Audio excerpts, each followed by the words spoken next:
Dans Blender, si tu veux faire un os en quelques clics, tu peux faire comme ça. Avec le raccourci Shift A, tu ajoutes un cylindre. Ensuite, tu fais Shift S, puis Z, puis tu tapes 0.2 et tu appliques la transformation avec CTRL A Scale. Puis tu ajoutes une UV sphère et tu réduis sa taille à 0.4. Tu la déplaces en haut du cylindre légèrement sur le côté. Tu en fais une copie que tu places de l'autre côté du cylindre et que tu scales à 0.8. Tu dupliques les deux sphères et tu les places à l'autre bout du cylindre. Tu les retournes complètement sur l'axe Z, tu les penches un peu sur l'axe Y et tu les scales à 0.8. Tu sélectionnes le cylindre, tu lui ajoutes un modifier simple déforme de type Taper que tu paramètres sur l'axe Z et tu réduis légèrement la valeur dans le paramètre Factor. Tu sélectionnes tout, puis clic droit, Convert tout, Mesh et tu appliques le Scale avec CTRL A. Puis CTRL J pour tout fusionner et tu passes en mode Sculpt. Dans le menu Remesh, tu entres une valeur de Voxel Size à 0.2 puis tu cliques sur Remesh. Sélectionne le Mesh Filter, choisis l'option Smooth et lisse l'ensemble de ton maillage avec un cliquet glissé tout doux vers la droite. Passe en mode Edit, sélectionne les deux sommets opposés des faces disposés en losange et fusionne-les en appuyant sur M puis Center.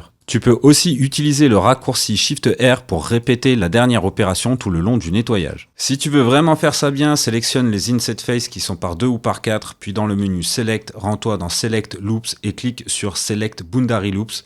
Et ensuite, utilise CTRL X pour dissoudre les arêtes. Et te voilà avec un joli os constitué d'une belle topologie et prêt à être texturé ou sculpté avec le modifier Multi-Res.